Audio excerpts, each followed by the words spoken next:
SW news के श्रोताओं, एक बार फिर से हम आपका स्वागत करते हैं हमारे इस चर्चा में। पिछले हफ्ते हम नहीं आ पाए थे, लेकिन इस बार हम वापस आपके लिए एक बार फिर से हाजिर हैं। इस बार इस चर्चा में आपको तो चर्चा के बारे में पता ही होगा कि ये फॉर्मेट क्या है, हम इसमें किस तरह की बातें करते हैं और हम इस चर्चा को आगे बढ़ाएं उससे पहले मैं आपको बता दूं कि आज हम लोग यहाँ पर सिर्फ 3 ही जन हैं। मैं हूँ, आरती हैं और सोनू कनौजिया जी हैं। तो आज हम तीन ही हैं। सुजीत नायर सर आज हमारे साथ नहीं जुड़ पाए हैं। Yes, but I think even if he is not here, we three are here and he misses this show a lot. So last week also we couldn't come to you and we couldn't do the podcast because some of us were not well. Obviously because the COVID-19 cases are rising in Mumbai, so and there were restrictions also, so some of us had decided to take a day off and take care of their health.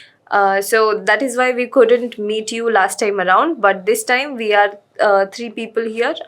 Vinay Mishra is here, I am here, and Sonu Kanoja is here as well.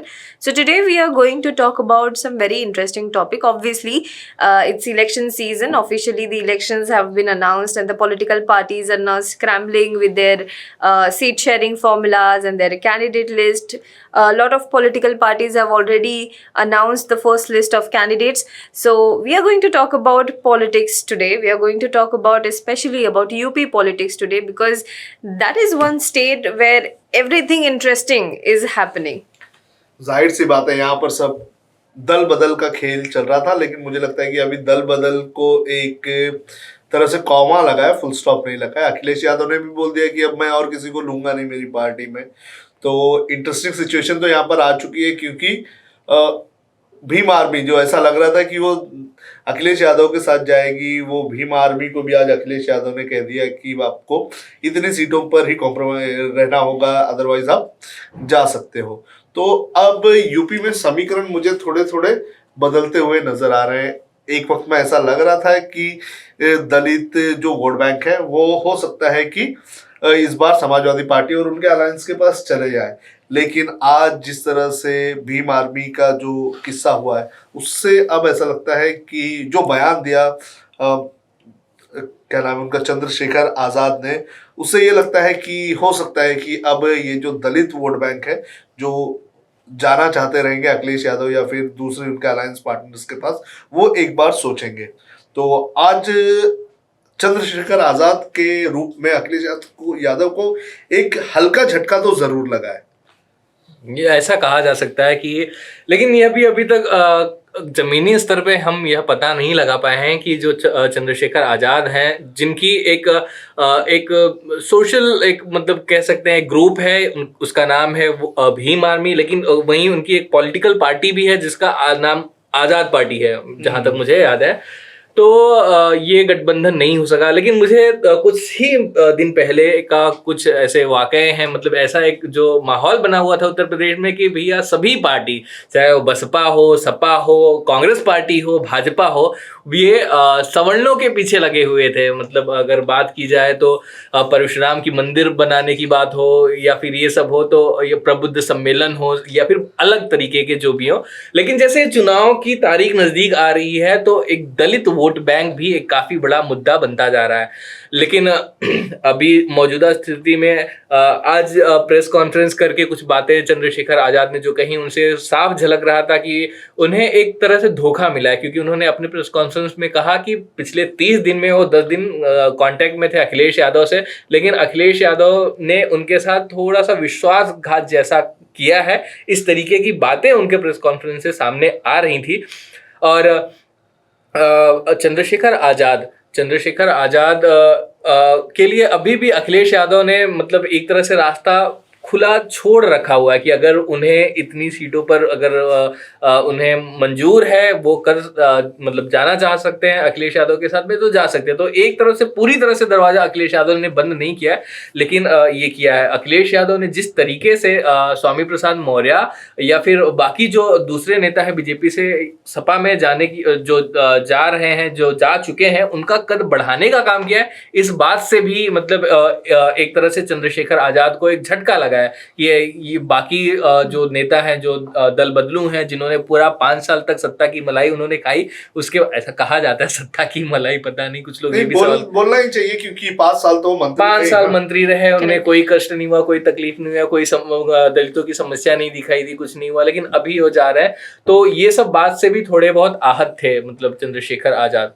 I think before we move forward deeper into the conversation, I think we should give an basic idea to our audience. What exactly are we talking about here? This week, a lot of sitting BJP MLAs, I guess more than 10, a dozen of MLAs, including 3 ministers of the BJP, sitting ministers and sitting MLAs, they shifted to Samajwadi Party. They quit BJP and they joined Samajwadi Party. And Akhilesh Yadav also kind of welcomed them in the party, citing social justice. If you had gone through the letters that they had written, the resignation letters that they had written, they were almost looked alike. And these are the MLAs that went to Akhilesh Yadav's party. Majority of them were OBC leaders. So that one aspect is we are talking about. And also an interesting fact that one of them, Swami Prasad Maurya, had countered Yogi Adityanath's 80 versus 20, which was essentially was being seen as trying to convert UP election into Hindu versus Muslim election, with his 85 versus 15. Basically, 85 versus 15 meant 85% of the backward classes and 15% of the forward caste communities.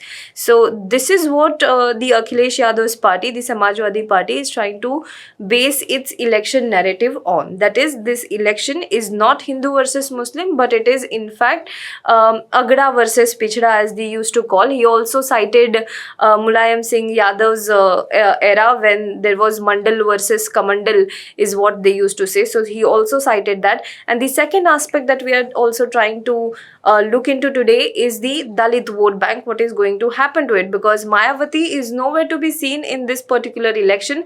But today, Bhim Army Chief, who also happens to appeal to the Dalit community, he said that Akhilesh Yadav, it seems that Akhilesh Yadav does not need Dalit votes. So what exactly is going to happen to that Dalit votes? Because Dalit community is 20% of UP's population, and what it will decide is also going to be a very detrimental factor in any political party coming to power.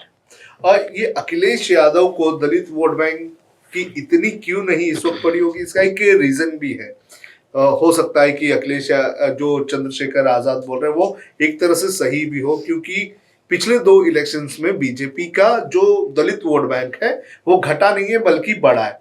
तो हो सकता है कि अखिलेश यादव को ये तो पता होगा, उनके समीकरण इस तरह से उन्होंने फिट किए होंगे कि 40% ओबीसी पॉपुलेशन है तो हम ओबीसी को टारगेट करते हैं, अल्पसंख्यकों को, मुस्लिम्स को टारगेट करते हैं, तो उन्हें बहुमत मिल जाता है। अगर दलित और ब्राह्मण एक साथ आकर भी अगर कोशिश करते हैं तो बहुमत दिलाना बीजेपी के लिए मुश्किल होगा। तो मुझे लगता है कि 40% अगर वो फोकस करते हैं ओबीसीज पर और इसके अलावा अल्पसंख्यकों पर भी अगर वो फोकस करते हैं, तो मुझे लगता है कि एक अच्छा खासा पॉपुलेशन का जो वोट बैंक है वो अखिलेश यादव के पास जाएगा। और जिस तरह से आंकड़े दिखा रहे हैं कि पिछले 2 इलेक्शन से जो दलित वोट बैंक है वो बीजेपी के पास गए, तो ये तो चीजें उनके दिमाग में जरूर चलती होगी कि इस वक्त दलित उनके हाथ में उतना नहीं आ सकते हैं।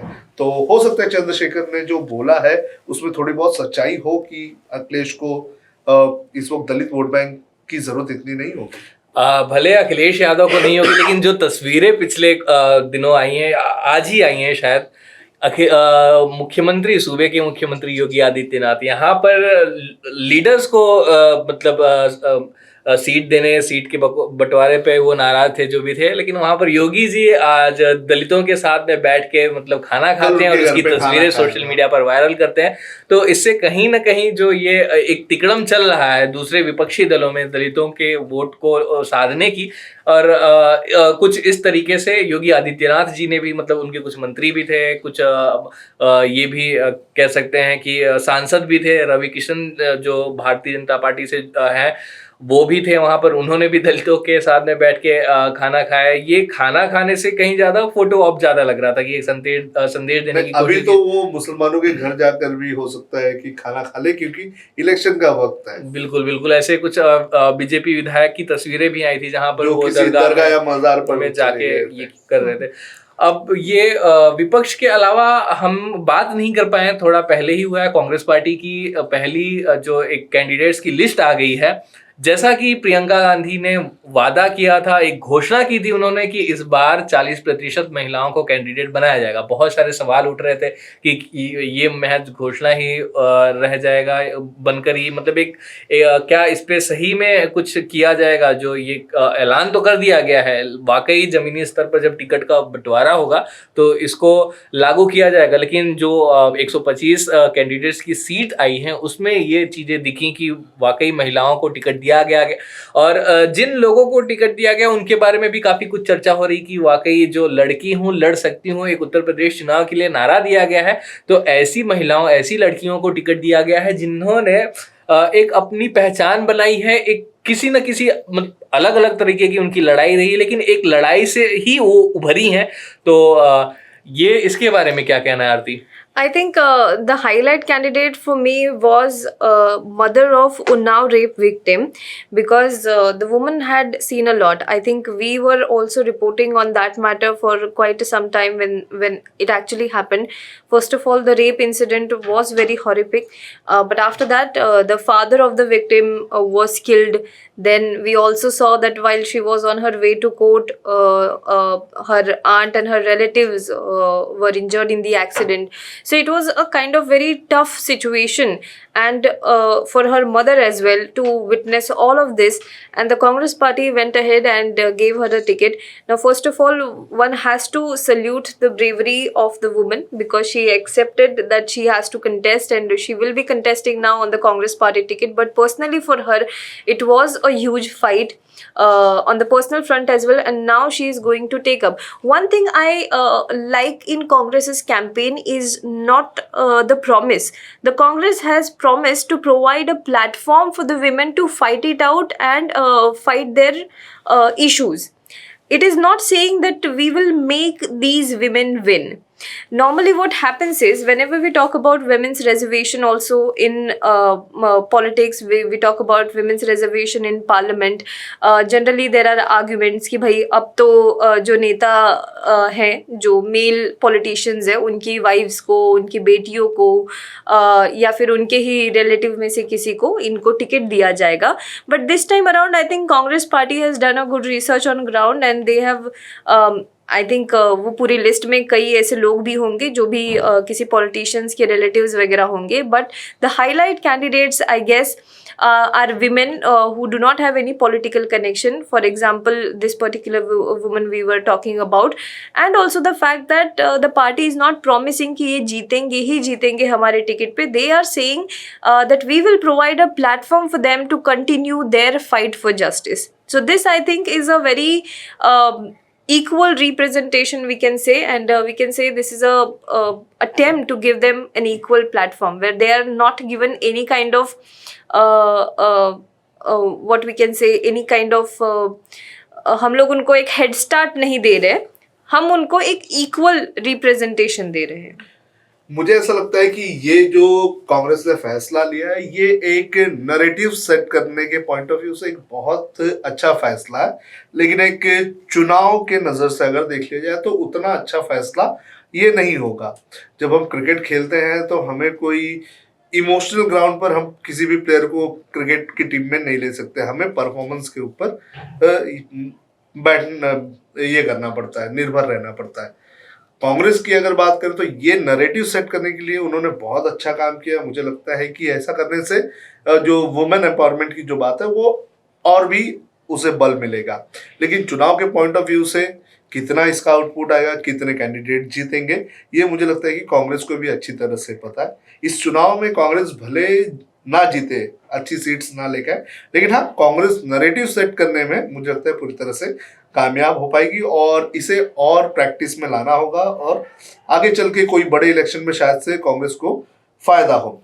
और दूसरा, लड़की हूँ लड़ सकती हूँ. अगर कांग्रेस इतनी हिम्मत दिखाकर जुटाकर अगर महिलाओं को 40% सीट्स रिजर्व दे रही है, तो मुझे लगता है कि कांग्रेस के पास एक बहुत अच्छा मौका है कि गोरखपुर में, जहां पर योगी आदित्यनाथ को बीजेपी उतार रही है, तो लड़की हूं लड़ सकती हूं का नारा देने वाली प्रियंका गांधी को अब मैदान में उतर जाना चाहिए और योगी आदित्यनाथ के सामने उतर के चुनौती देनी चाहिए। भले वो हार जाए चलेगा, लेकिन मुझे लगता है कि अगर वो योगी आदित्यनाथ के सामने उतरती है, उन्हें टफ देती है, तो फिर भी कहीं ना कहीं उनकी एक तरह से जीत होगी। जैसे कि गुजरात इलेक्शंस में हमने देखा था कि भले ही कांग्रेस की सरकार नहीं बनी, लेकिन उस वक्त कांग्रेस ने ये बताया कि बॉस हमने बहुत अच्छा परफॉर्म किया और एक हार में भी उनकी जीत थी। तो अगर नैरेटिव सेट करना है तो पूरी तरह से अपने सभी डरों को खत्म करके प्रियंका गांधी को आगे आना चाहिए। ये बात से मैं आपके बिल्कुल सहमत हूँ। ये बात से आपके मैं बिल्कुल सहमत हूँ कि कांग्रेस पार्टी को इस जो ये लड़की हूँ लड़ सकती हूँ ये जो नारा है उनका, या फिर 40% कैंडिडेट्स उनके महिलाएं होंगी, ये जो उनका फैसला है, इससे त्वरित चुनावी लाभ तो नहीं मिलने वाला, लेकिन ये बहुत सारे ऐसे आयाम हैं, बहुत सारे रास्ते ऐसे खोलेगा बाकी जो राजनीतिक दल हैं उनके लिए एक मतलब उन्हें भी मतलब कहीं ना कहीं एक तरह से मजबूर करेगा, क्योंकि अगर ये इसी पर टिकी रही, इसी पे लड़ी रही, तो मजबूरन बाकी पार्टियों को भी मतलब जो विमेन रिप्रेजेंटेशन है उसको बढ़ाने के लिए, क्योंकि आज मैं हमारे ही चैनल के लिए एक इंटरव्यू दिया था डॉक्टर नाम भूल गए, हाँ नाम उनका डॉक्टर रागिनी रजनी कुमारी था उनका नाम था। उन्होंने हमारे चैनल से ही बात किया, हमारे HW। उन्होंने कहा कि जब जहाँ राजनीति में महिलाओं की भागीदारी ज़्यादा होती है वहाँ पर जो पॉलिटिकल राजनीतिक अपराधीकरण है उस पर लगाम लगता है, वो बहुत कम हो जाता है, यहाँ तक कि खत्म हो जाता है। उन्होंने उदाहरण के लिए कहा कि अब जितनी भी महिला पॉलिटिशियन है जो MP MLA हैं या फिर मिनिस्टर कुछ भी है, उनके खिलाफ आप आपराधिक मामले देख लीजिए, आपको बहुत कम मिलेंगे। तो कहीं ना कहीं जो प्रत्यक्ष तौर पर जो एक सामने चीज नजर आ रही है कि इससे एक फायदा तो होगा। और दूसरी बात कि जो हमारे देश में एक मानसिकता है लोगों में कि महिलाएं हैं तो सिर्फ और सिर्फ चूल्हा चौका ही कर सकती है, स्कीम भी उनके लिए भी इसी तरीके के लाए जा सकते हैं। तो ये लड़ाई भी है, काफी समय से चल रही है कि महिलाओं को 35% आरक्षण की बात कही जा रही थी कि उनको इतना दिया जाए, लेकिन कांग्रेस पार्टी ने कम से कम कैंडिडेट्स 40% उनको ये मतलब वो अपने कैंडिडेट्स अनाउंस कर रहे हैं, उनके 40% कैंडिडेट्स विमेन होंगे। तो ये काफ़ी अच्छा मूव है कांग्रेस पार्टी की तरफ से। इसके त्वरित फायदे पार्टी को तो नहीं मिल सकते हैं, ये बिल्कुल इस बात से सहमत हूँ, लेकिन ये बहुत सारे आयाम हैं वो खोलते हैं जो कि बहुत एक शुभ संकेत के तौर पर देखा जा सकता है। I think for long the politics has been dominated by men. It is time that more women come into politics.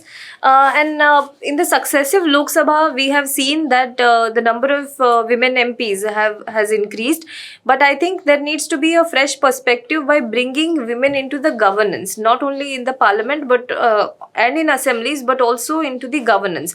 When they will be in a deciding position like chief minister or very important ministries, then only we will get to know a kind of a shift in politics, a kind of shift in governance that we may not have seen as of today.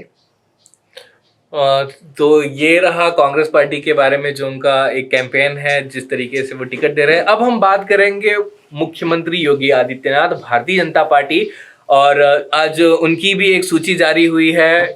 ये clear हो गया है कि Yogi Adityanath clear भी हो गया, बहुत सारी जो अटकलें थी कि क्या मथुरा से लड़ेंगे, अयोध्या से लड़ेंगे, कहाँ से लड़ेंगे, तो कहीं ना कहीं ये अटकलों पर एक विराम लग गया है कि योगी आदित्यनाथ हैं वो अपने जो उनका I have a good couplet on this. I think the news channel, Hindi news channels can use it because we know how much they love the rhyming words in their tickers. So the couplet could be, ना मथुरा से ना अयोध्या से योगी जी लड़ेंगे गोरखपुर से। वाह वाह वाह वाह। आरती का रिज्यूम भेजना पड़ेगा। ठीक है, ना अयोध्या से ना मथुरा से योगी आदित्यनाथ लड़ेंगे गोरखपुर से। तो बिल्कुल ये इससे संकेत क्या मिल रहे हैं सोनू जी? अगर मैं आपसे पूछना चाहूँ कि ये जो इस तरीके से देवबंद के बारे में भी बात कहा जा रहा था कि वहां से भी लड़ सकते हैं। देखो, देवबंद से चुनाव लड़ना ये एक तरह का माहौल बनाने जैसा था, क्योंकि देवबंद हम सबको पता है कि देवबंद की जब बात आती है तो वो पोलराइजेशन की बात आती है। अब योगी आदित्यनाथ को गोरखपुर वापस क्यों भेजा गया, ये सबसे बड़ा सवाल है। पहले अटकलें लगाई जा रही थी कि योगी आदित्यनाथ अयोध्या से चुनाव लड़ेंगे, हालांकि हो सकता है कि उन्हें 2 सीट से, जैसे मोदी जी ने 2014 में चुनाव लड़ा था, तो हो सकता है कि योगी जी को भी ये मौका मिल जाए। लेकिन मुझे लगता है कि गोरखपुर हमेशा से ही योगी आदित्यनाथ का गढ़ रहा है, और जिस सीट से वो लड़ने जा रहे हैं वहां पर पिछले 33 सालों से भारतीय जनता पार्टी की मतलब वहां पर, और योगी जी का वहां पे दबदबा रहा है। योगी जी वहां पर मठ में उनका अच्छा खासा कंट्रोल रहा है। ये भी कहा जाता है कि वहां पर जो अल्पसंख्यक समुदाय हैं उनसे भी योगी आदित्यनाथ के रिश्ते काफी अच्छे रहे।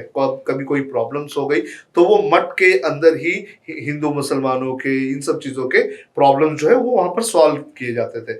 तो ये मुझे लगता है कि एक सेफर सीट का अरेंजमेंट कर दिया गया है, और योगी आदित्यनाथ हो सकता है कि यहां से जीत के आ जाए। दूसरी बात यह है, बीजेपी की इस पूरे चुनाव की अगर बात करें तो बीजेपी के पास जो सबसे ज्यादा दमदार चीजें जो इस चुनाव में है वो है मशीनरी, जो उनके पास इस वक्त अवेलेबल है वो, और दूसरा जो किसी पॉलिटिकल पार्टी के पास इस बार इस चुनाव में नहीं है, और वो है बूथ लेवल पर स्ट्रांग होना। बीजेपी का सबसे इंपॉर्टेंट ये होता है कि वो बूथ लेवल पर जो उनके कार्यकर्ता होते हैं वो बहुत ज्यादा स्ट्रांग होते हैं। आप रैलियां तो कर लोगे, आप वर्चुअल इंटरव्यूज दे देंगे, सब कर लेंगे, लेकिन आपका वोटर घर से निकलकर वोट देने ही नहीं जाएगा, तब तक आप जीत नहीं पाओगे। और कांग्रेस में ये मिसिंग है, बीएसपी में मिसिंग है, इसके अलावा सपा में भी कुछ हद तक मिसिंग रहा है ये। तो बूथ लेवल के जो कार्यकर्ता हैं उनके दम पे मुझे लगता है कि योगी आदित्यनाथ और बीजेपी उत्तर प्रदेश में खुद को वापस से स्ट्रांग बनाने में कामयाब हो सकती है। जब वोटर्स ही नहीं जाएंगे तो फिर आपको वोट क्या मिलेंगे, ये सबसे बड़ा सवाल इस वक्त है। गोरखपुर के बारे में मतलब ये इस तरीके की बातें कही जा रही हैं कि योगी आदित्यनाथ को टिकट मिला है, तो लोग कह रहे हैं कि इसके बहुत सारे फायदे हैं योगी आदित्यनाथ को भी, पार्टी को भी। सेफेस्ट सीट है, 33 सालों से भारतीय जनता पार्टी का उस पर कब्जा है। दूसरी बात कि इस सीट पर यहाँ पर उनका पहले से ही इतना सब कुछ पकड़ है। हिंदू वाहिनी के बारे में भी कहा जाता है कि वहां पे भी कुछ ज्यादा ही सक्रियता है उसकी, तो ये एक समस्या नहीं है। कार्यकर्ता हैं, खुद प्रचार प्रसार जो भी है पार्टी का उसको देख सकते हैं, कैंपेनिंग कर सकते हैं। तो योगी आदित्यनाथ को अपने सीट की चिंता छोड़ के वो दूसरे जो भी मतलब कॉन्स्टिट्यूएंसीज हैं पूरे प्रदेश भर में वो दौरा कर सकते हैं, पार्टी के लिए प्रचार कर सकते हैं, तो उनको वहां पर उतना समय देने की आवश्यकता भी नहीं पड़ेगी। लेकिन दूसरी बात यह भी कही जा रही है, खुद भारतीय जनता पार्टी की कई जो जैसे मथुरा से जो अटकलें लगाई जा रही थी, तो फिर वहाँ के जो मौजूदा विधायक हैं वो भी मतलब दुखी थे, परेशान थे कि वो सोच रहे थे कि क्यों आ रहे हैं योगी आदित्यनाथ, मेरा कट जाएगा। यही अयोध्या से भी था समस्या।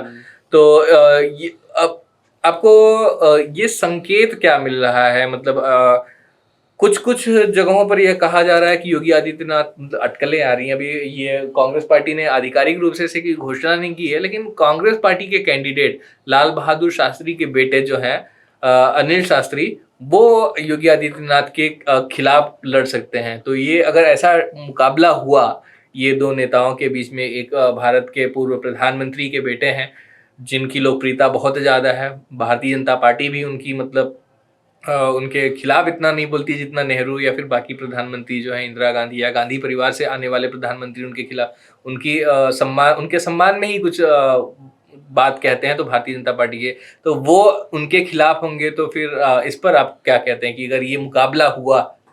मुझे लगता है कि गोरखपुर में योगी आदित्यनाथ को हराया जा सकता है, क्योंकि वो उनका स्ट्रांग होल्ड रहा है और वहां पर हमेशा से उनका दबदबा रहा है। और अब कांग्रेस किसी फील्ड करती है ये इंपॉर्टेंट है। अब अगर देख लिया जाए तो कांग्रेस किसी स्ट्रांग कैंडिडेट को, अगर मैंने जिस तरह से कहा कि अगर आप प्रियंका गांधी को योगी आदित्यनाथ के सामने खड़ा करते हैं तो उस सीट पर एक चुनावी माहौल बन सकता है।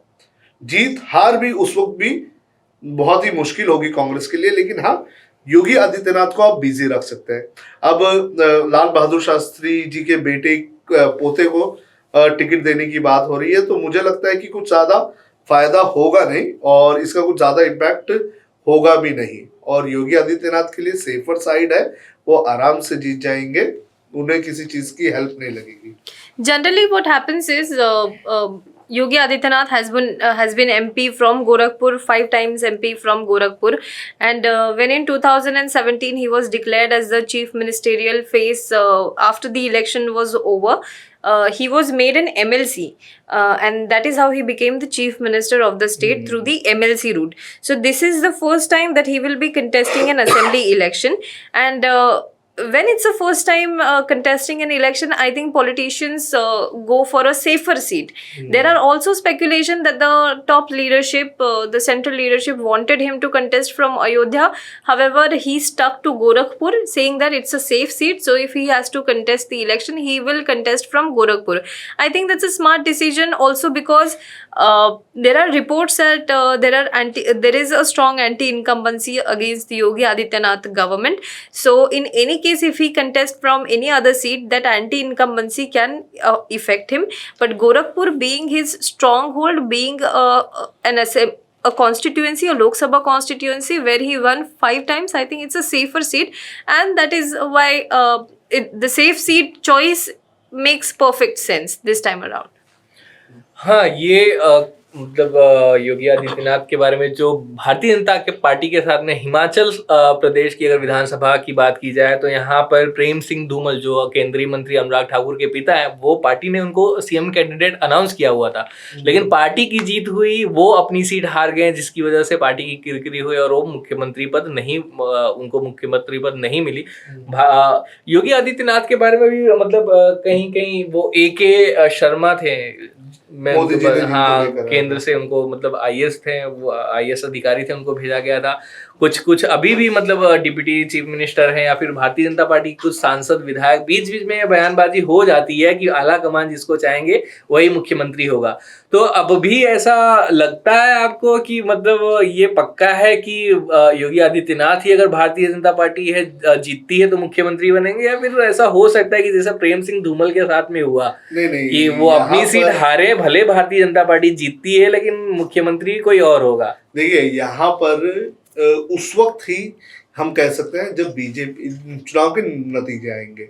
अगर चुनाव के नतीजे पहले जैसे आते हैं, पिछले चुनाव में जिस तरह से 300 से ज्यादा सीट्स ये बीजेपी को मिल गई थी, इस बार चुनाव ये पूरी तरह से देखा जा रहा है कि योगी के चेहरे पर लड़ा जा रहा है।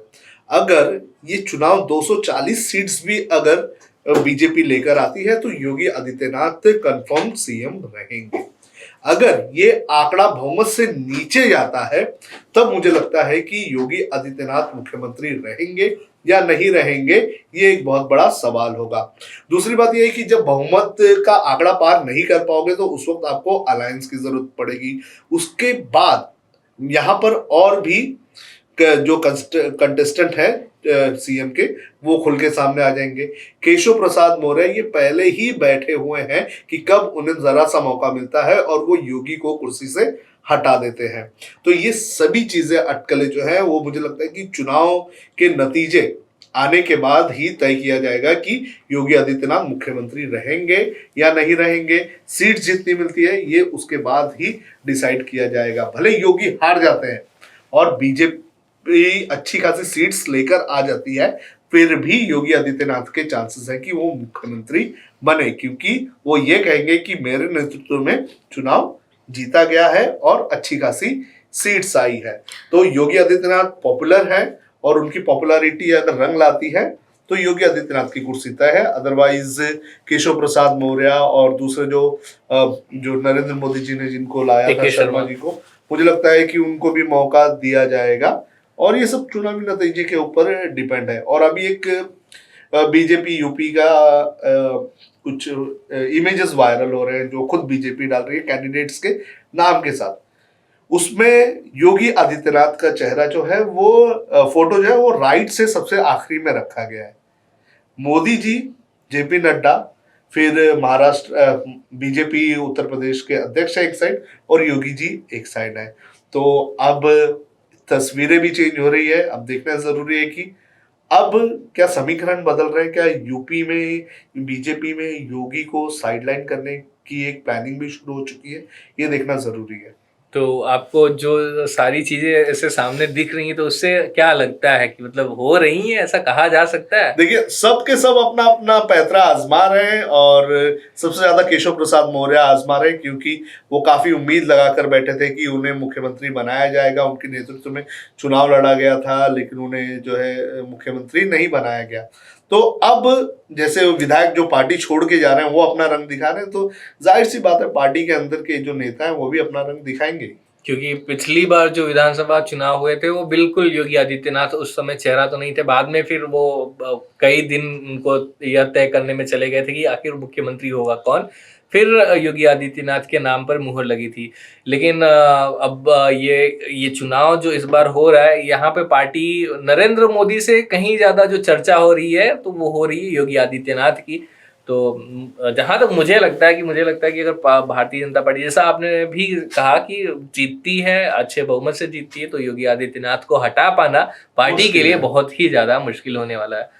I mean, it's not a surprise that this time around people are talking more about Yogi Adityanath than they are talking about Prime Minister Modi, because first of all the reason is the way he has handled governance in Uttar Pradesh for the last 5 years.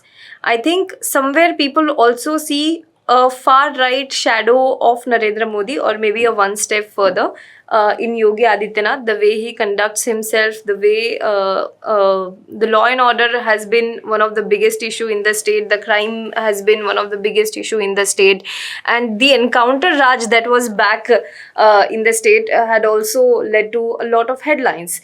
So I think people talking about Yogi Adityanath more, because I remember once upon a time Yogi Adityanath and his Hindu Yuva Vahini was considered to be a fringe element in India's politics. Now it is mainstream. So when the fringe becomes mainstream,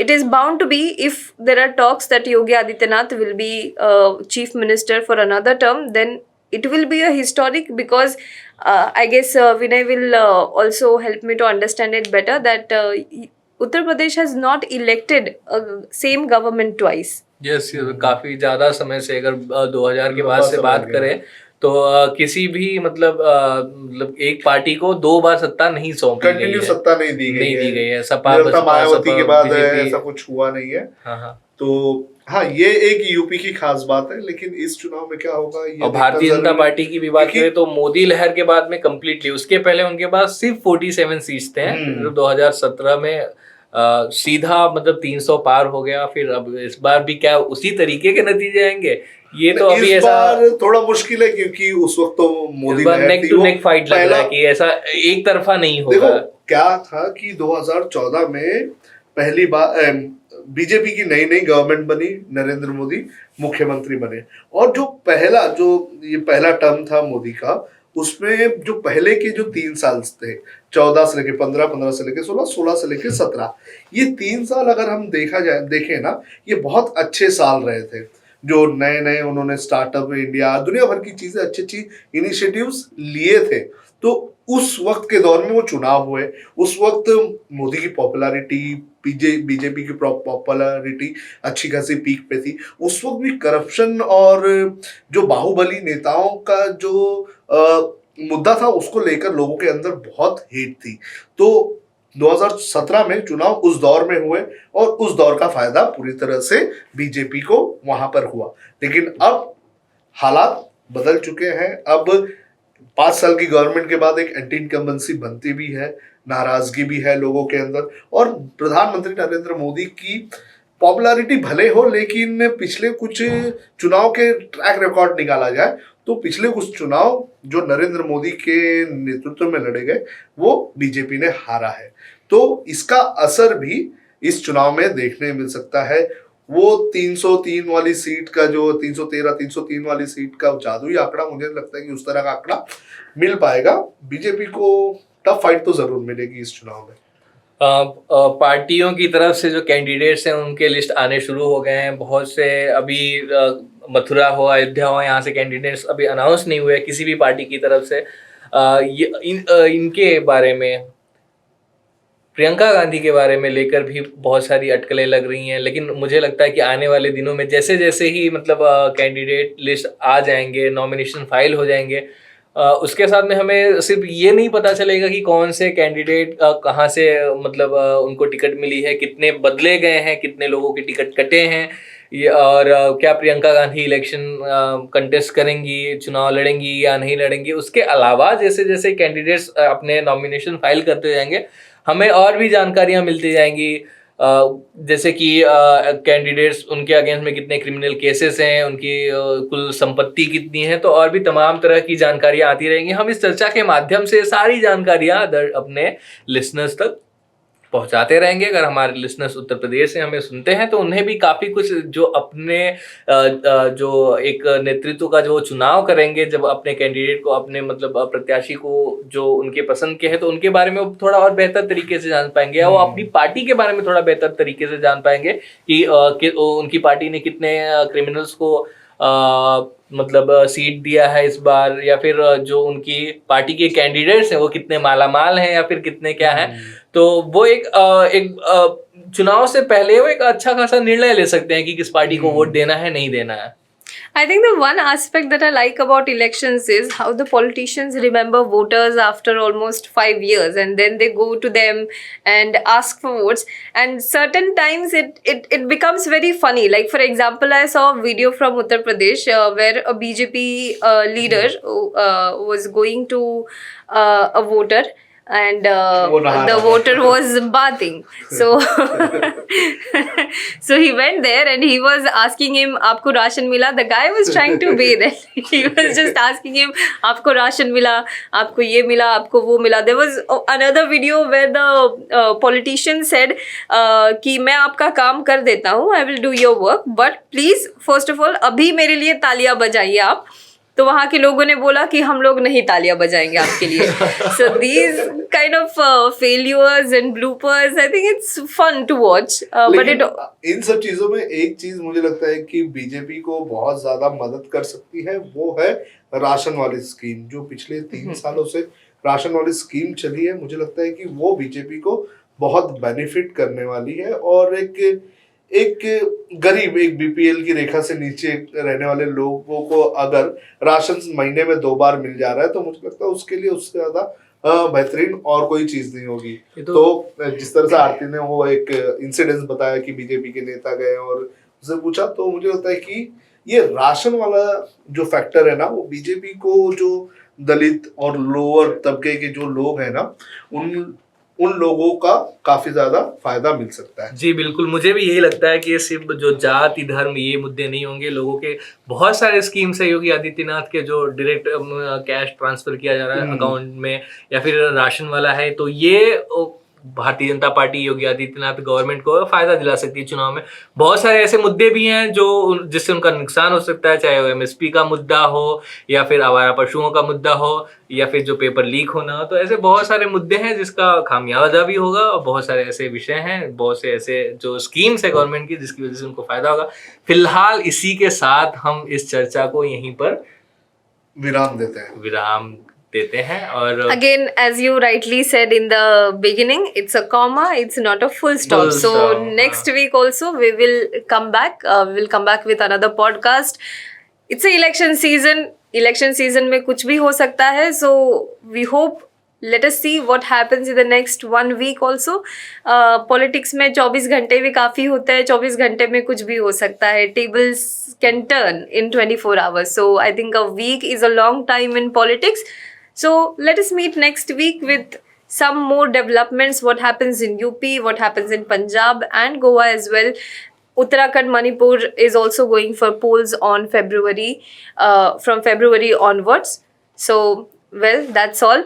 Also, before we end this episode, a very small request to all of our viewers and listeners. If you like listening to us, if you like listening to this podcast, if you like watching our interviews, our videos, analysis, then please support us financially. Do watch our videos, but also support us, give us money, because while we do this for you, while we bring these kind of videos to you, it is also important for us to survive and sustain, and for that we require your support. Please go to our website www.hwnews.in/subscribe and you will find several options of a subscription. Again, this subscription is not free. There are certain benefits and perks. You will get to have your personalized newsletter. There are one-time payment options as well. So if you don't want a recurring payment option, you can just pay us in one go. But please do visit this link that I just told you. Let me repeat again, www.hwnews.in/subscribe, and please pay us, please support us. Thank you so much. That's all for this video. We will meet next time. Actually, not video. I'm very used to saying video. That's all for this podcast. We will meet next week. Bye.